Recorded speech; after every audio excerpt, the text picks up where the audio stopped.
मणिपुर विधानसभा चुनाव के दूसरे चरण के लिए प्रचार का शोर आज शाम 4 बजते ही थम चुका है। दूसरे चरण की 22 सीटों पर 5 मार्च को होने वाले मतदान को लेकर सभी पार्टियों ने पूरी ताकत झोंक दी है। दूसरे चरण के मतदान में कुल 92 उम्मीदवार अपनी किस्मत आजमा रहे हैं, यानी 92 उम्मीदवारों की किस्मत दांव पर लगी हुई है दूसरे और अंतिम चरण के चुनाव के लिए।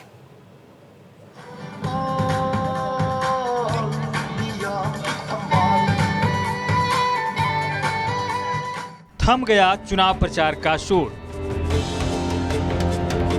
5 मार्च को मणिपुर में आखिरी चरण का मतदान। 6 जिलों के 22 सीटों पर चुनाव। पूर्व सीएम इबोबी सिंह समेत बीरेन्द्र सरकार के कई मंत्रियों की साख दांव पर।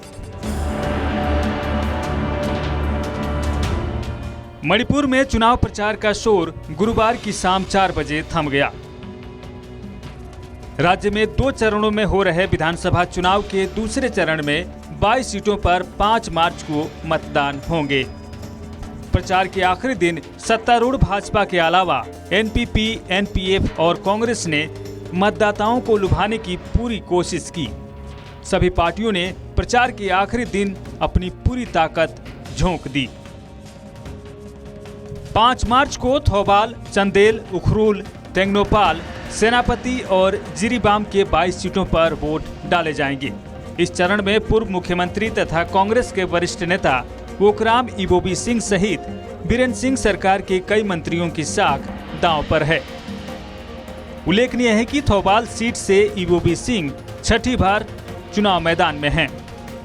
कांग्रेस के वरिष्ठ नेता इबोबी सिंह के खिलाफ भाजपा ने एल बसंत को टिकट दिया है। वहीं हैरोक से भाजपा के वरिष्ठ नेता टीएच राधेश्याम चुनाव मैदान में हैं। उनका मुकाबला कांग्रेस के मेरांगथेम ओकेंद्रो से है। सेनापति जिले के माओ सीट से एन बीरेन्द्र सिंह सरकार के मंत्री तथा एनपीएफ उम्मीदवार लोसी दिखो का मुकाबला भाजपा के सुनील अलेक्जेंडर माइखो से है। गौरतलब है कि 2017 के चुनाव में एनपीएफ और भाजपा के बीच कांटे की टक्कर देखी गई थी। वहीं टेंगनोपाल सीट पर भी दिलचस्प मुकाबला होने की उम्मीद है। पिछली बार एनपीपी के टिकट पर विधायक बने लेतपाओ हाउकीप बीरेन्द्र सिंह सरकार के मंत्री हैं और चुनाव से पूर्व उन्होंने भाजपा का दामन थामा था। हाउकीप का मुकाबला एनपीपी के टी जंग खोमांग हाउकीप के साथ है। वहीं नोंगबा से कांग्रेस के वरिष्ठ नेता गैखंगम का सीधा मुकाबला भाजपा के दिगांगलुंग गंगमे से है। इस सीट पर केवल 2 उम्मीदवार ही मैदान में हैं। आपको बता दें कि दूसरे चरण के 22 सीटों पर होने वाले मतदान में कुल 92 उम्मीदवार अपना किस्मत आजमा रहे हैं, जिसमें से केवल 2 महिला उम्मीदवार शामिल हैं। दूसरे चरण में कुल 8,38,000 मतदाता इन उम्मीदवारों के भाग्य का फैसला करेंगे, जिसमें से 33,600 से अधिक युवा मतदाता हैं, जो पहली बार मताधिकार का इस्तेमाल करेंगे।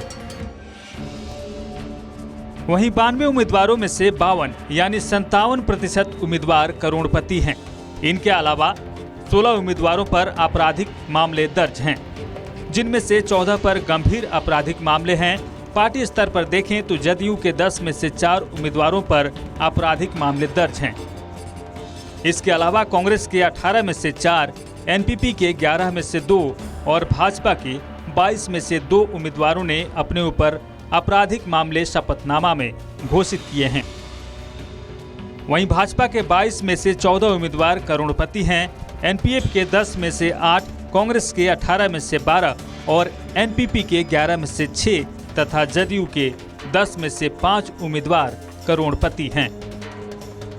बात करें शैक्षणिक योग्यता की तो 92 में से 19 उम्मीदवार 8वीं से 12वीं तक की पढ़ाई की है। 72 उम्मीदवार स्नातक तक की पढ़ाई की है, जबकि 1 उम्मीदवार डिप्लोमाधारी हैं।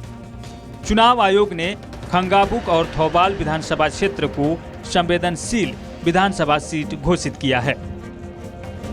अब देखना होगा कि मतदाता 5 मार्च को इनमें से किन किन उम्मीदवारों को चुनते हैं और किस पार्टी को बहुमत मिलता है। नॉर्थ ईस्ट लाइव के लिए संदीप शर्मा की रिपोर्ट।